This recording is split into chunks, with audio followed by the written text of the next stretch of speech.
Hi everyone, I'm Matt Arts. Welcome to a mini-series in partnership with the Royal Anthropological Institute of Great Britain and Ireland. This mini-series was created in anticipation of the upcoming Anthropology, AI, and the Future of Human Society virtual conference, which is being held from June 6th through the 10th of this year, 2022. So sit back and enjoy, and let's talk about the future. Hi everyone, welcome back. I'm here today with Anthony Pickles, lecturer in social anthropology and international development, School of International Development at University of East Anglia. And we'll be talking today about his upcoming presentation at the conference. Title of the presentation is Pricing the Future of Politics, Prediction Markets, Gambling, and the Evacuation of the Causal Narrative.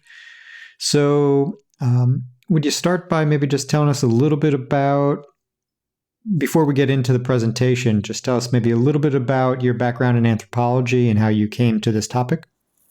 Yes, just one little thing. It's causal narrative rather than casual narrative. Oh, sorry. On the last one, that's okay. My background, so I'm a social anthropologist who did my PhD research in Papua New Guinea.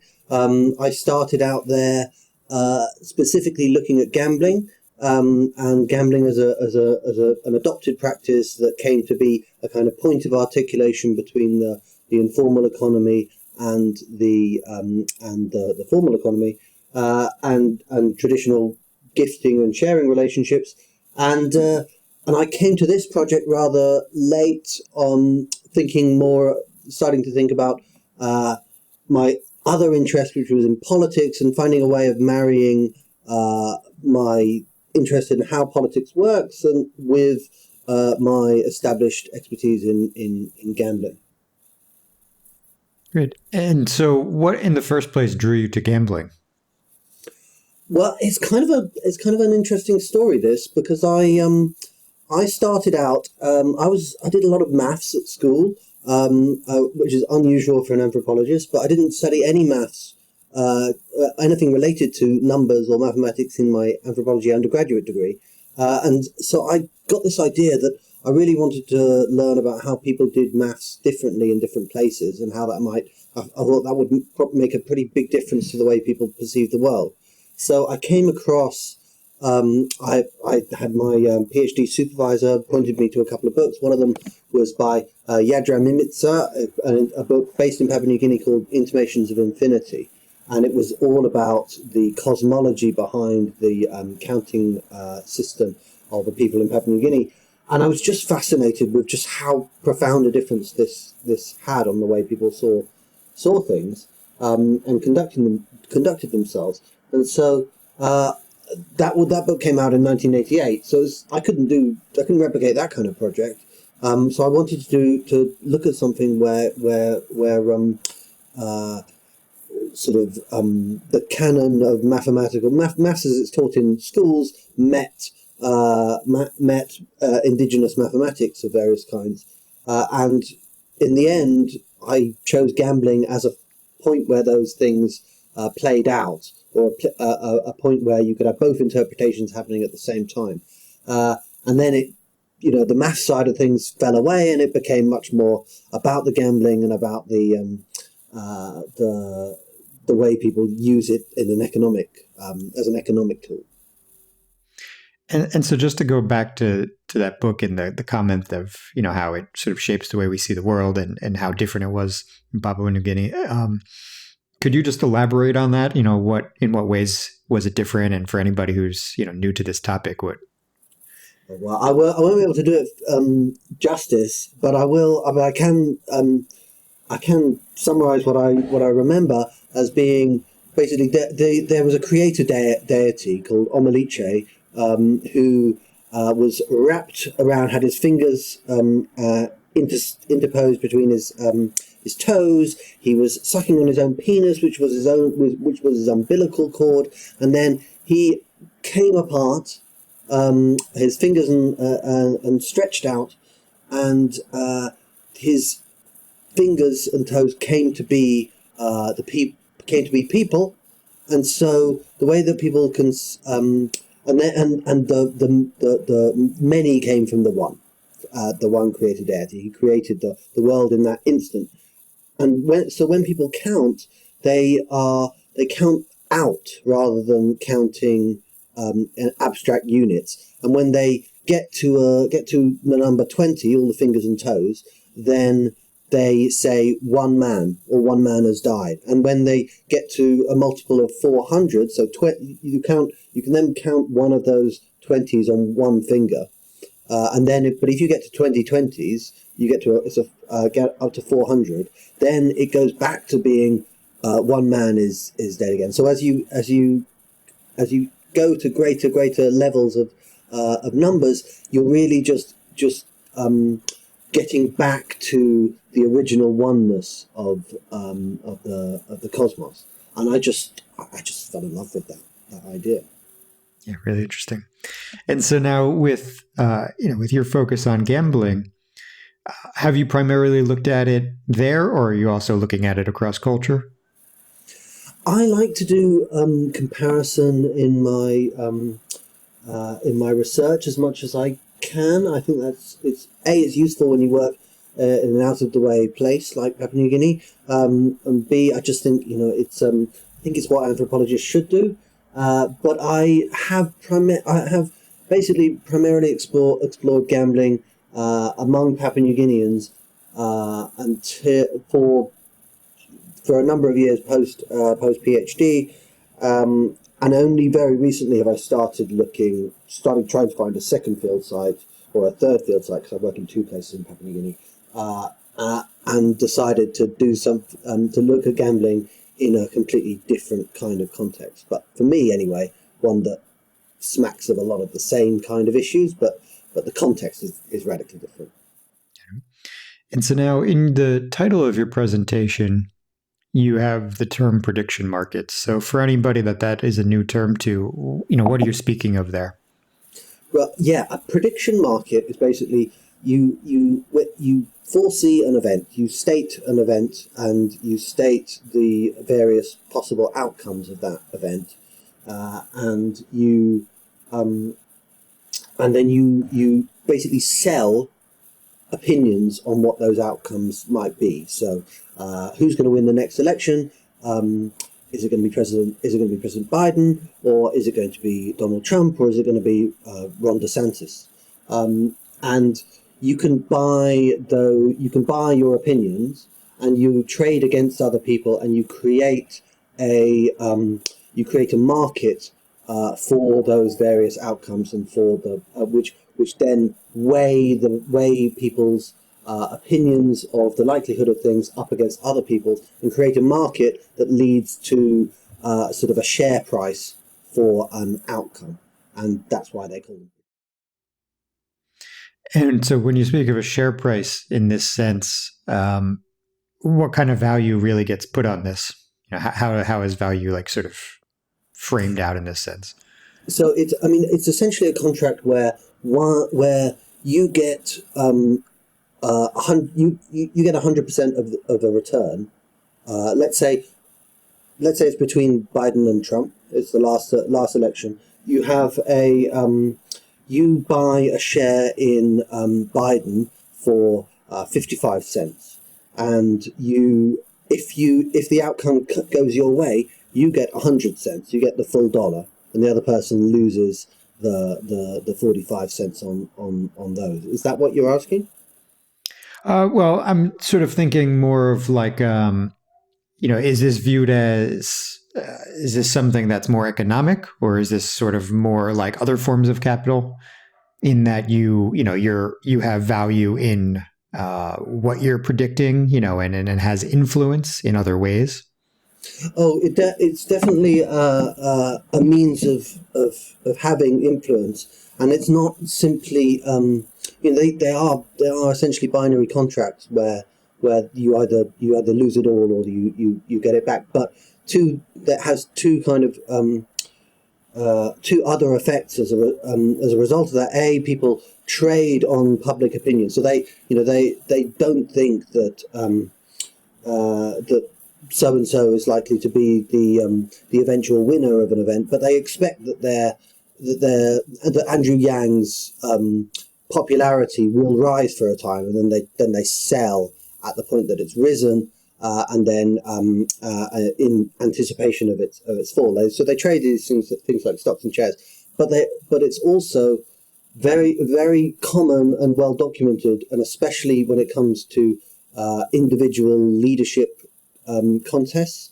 that people will invest a lot of money in these markets in order to manipulate their odds, in order to show themselves in a favourable light and create a new story about that. There was an independent candidate in the London mayoral election recently who just reduces odds down to 4-1 when he should have been something like 40-1 by continually betting on himself, and that gave him press for a number of weeks and kept him in the hunt. It's the same for Conservative Party leadership elections and various events like that. There's value to be made outside of it by basically influencing popular narrative.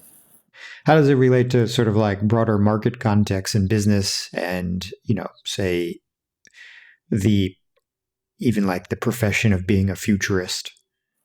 Yes. So one of the things that's happening right now, there are a series of platforms that are just were launched in the last kind of year or so to complement the big one in the US at the moment is Predicted, but that's a kind of academic product, but a number of commercial ones are being set up, and one of the ways that they have gotten themselves certified by the CDC, I think it's called in the US, and being allowed to trade is because they're setting themselves up as hedging devices. So you're investing in the price of grain, but you can hedge on at something like, will there be a drought in California in 2023? You can hedge against your the thing that you're most interested in other markets. So these are small but potentially very large, potentially a growing area for traders to kind of exploit either just their knowledge of politics, or to find ways of find different ways to make money that are complementary to their normal portfolio. I should also say that the idea behind a lot of these companies is not they're like a lot of these tech companies. They're thinking about things in a very long term in terms of where they'll gain their profits from, and a lot of the companies themselves think about themselves as becoming the place that people go to for accurate prediction of future events, and they can sell that, or they can potentially set up a series of markets on things that third parties might want to know, might be willing to pay them for. So that's kind of the long-term time horizon for this kind of thing, and there is obviously huge potential market value in being a recognized place where you can work out what's going to happen for the future of politics, but also a lot of many other questions besides. If you can come up with a question that has a definitive outcome, then you can then you can create a market on it in these places. That just did make me think of one of the interesting caveats of this, which is that very often things are much less clear cut than you would imagine when it comes to deciding these outcomes. So, for instance, there was a market on whether North Korea will launch a ballistic missile capable of reaching the mainland United States in, I think it was 2021.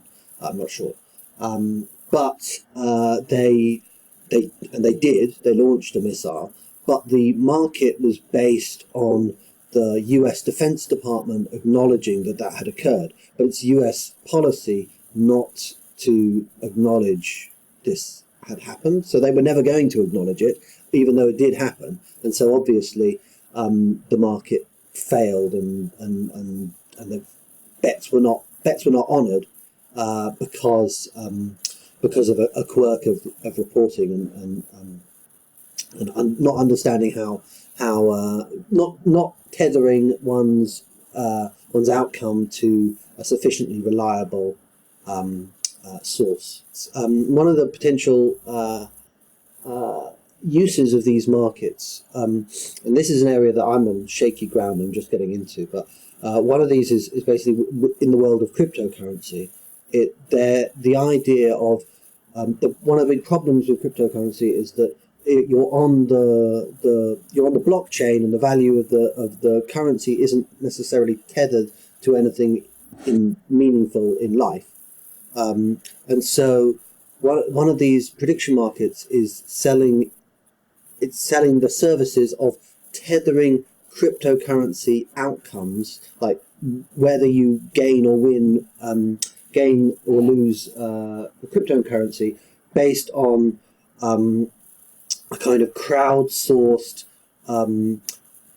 prediction market system, wherein if people don't agree that if 10% of the people in these markets fail to agree that Joe Biden won the election in 2020, then eventually at a certain point the 10%, the value of their currency will disappear, and it will fork into a new. There'll be two alternative worlds: one where Joe Biden won the election, and one where they didn't, and you won't be able to exchange currency across those two places. And so, one of the sort of innovation areas for these prediction markets is in making their ability to tie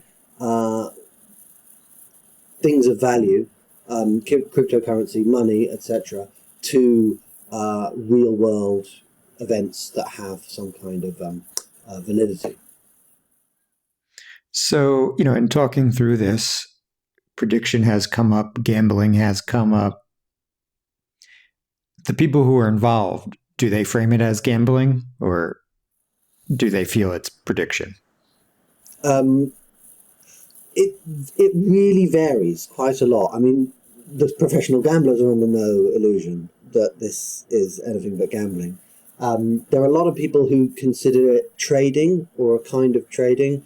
They basically just go in and go out of various positions, and but for many of them, it doesn't make it's a distinction without a difference in what they do. But then there are some platforms which don't involve payment. You basically get kind of reputation reward points for being the accurate predictor or forecaster of the thing, and those people often talk about predicting things or making forecasts as a means of self-training, of producing better epistemics, as they say, in themselves and in the community, and generally kind of fostering a more open-eyed society, and applying that to their own, applying rigor to their own political leanings. But for the most part, I've never had anyone vehemently suggest that it was not gambling. So, the term gambling, at least in the US, where I'm from, that implies certain legalities that are different than trading, which also has legalities around it, right? And so how's all of that being dealt with? Is there, like, say, in the case where they're not trading money, essentially, or gambling for money, but gambling for points, it seems, relatively, there would be no legalities necessarily around it. But if there's money involved, then how are different countries handling that? Yes. Well, I mean, the UK really leads the way on opening this up. Gambling on politics in the UK has been legal and accepted from for centuries. But it's only in the age of the internet and the age of these betting exchanges where people bet against each other rather than against the bookmakers. That's when it's really kind of taken off. And so in the UK, political gambling and prediction markets are seen. They're an arm of an already mature gambling industry. In the US, well, a lot of the some of these platforms are specifically work through cryptocurrency as a means of skirting legal regulations in the US, primarily in the US, but other places too. And it's also been potentially used as a means to launder money using cryptocurrencies. But anyway, in America, the IEM, that's the Iowa Electronic Market, so this academic predictive tool that has been around since I think the 1970s or the early 1980s, is a small prediction market with limited stakes, very limited stakes, in fact, and limited participation, and that have been predicting the presidential winner and various elections for a long time. So, and then Predictit that came after that, what was also set up as an academic laboratory for working for creating better forms of prediction, and so they've used that as their framework, and they've also had limited stakes on different outcomes. Now, the first commercial one of these is, as I say, it was sold as a form of hedge, as an opportunity to hedge, but it's also become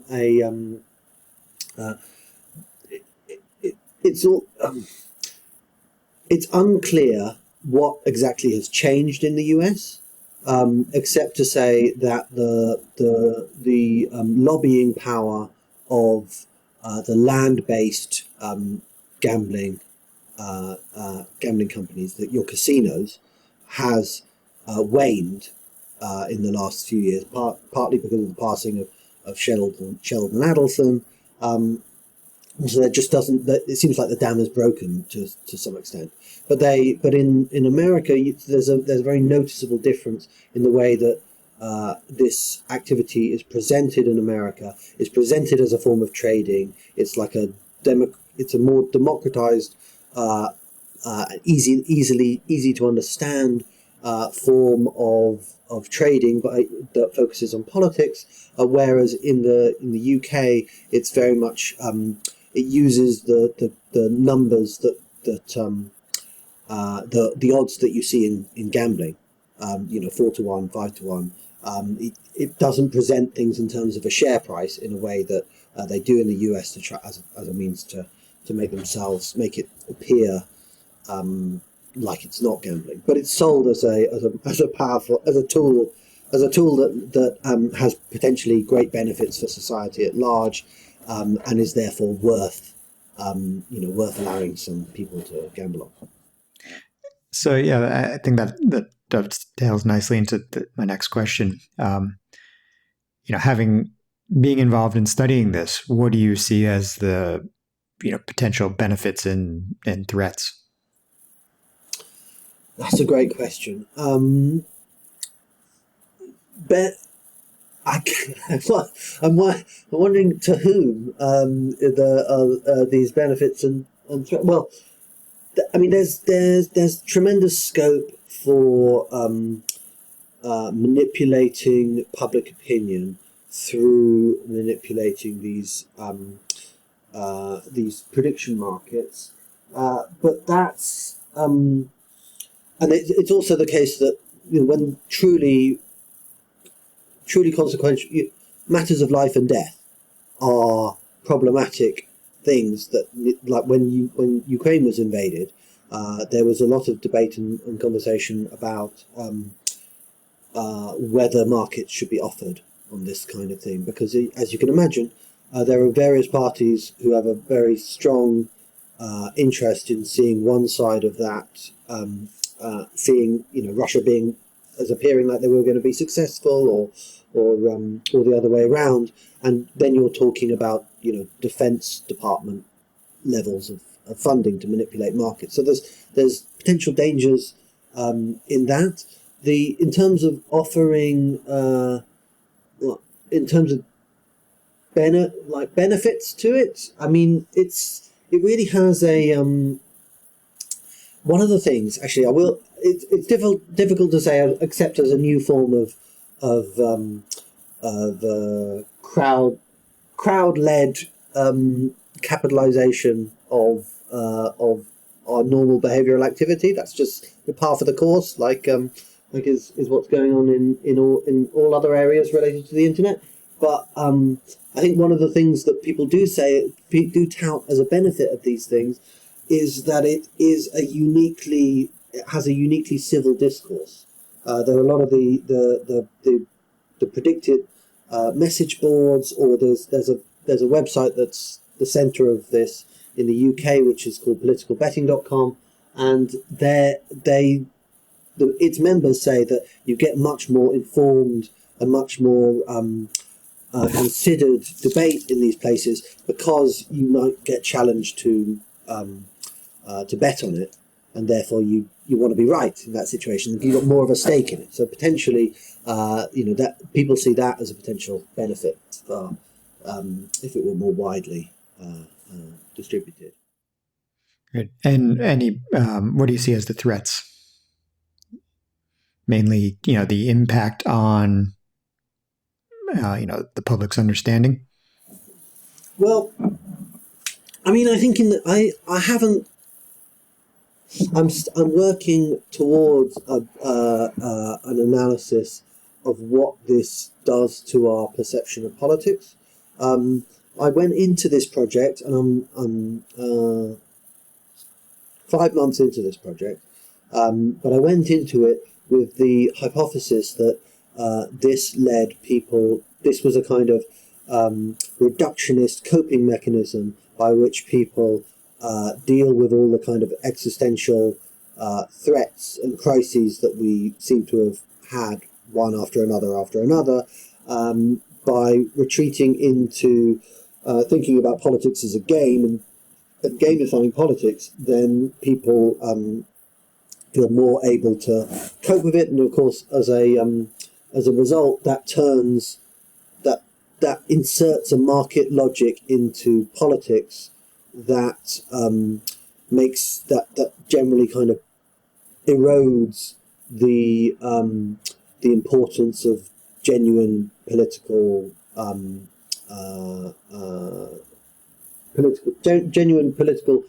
narratives and interest, and sort of replaces it with a very crude, who do I think can win, and at the same time promotes a sort of unfettered, almost libertarian view of how markets should be employed in all aspects of our lives, and therefore it's potentially kind of like a hidden gift to the political right. But I'm not entirely sure whether I hold that position at this point. It's not something that I've found very much in my field work so far, and so I don't want to. I'm not sure I want to commit to it yet, but it is still quite possible that would be my overall analysis. Great. Well, very interesting work. For anybody who might not be able to attend the conference, where could they get in touch with you? I have a Twitter account at Polgam Research, I think. I'm also available over email on a.pickles@uea.ac.uk. I'm just going to check exactly what is my Twitter handle. I'm that good at Twitter. So I'm at Pol Gambling. And any other upcoming talks on the topic? Just also.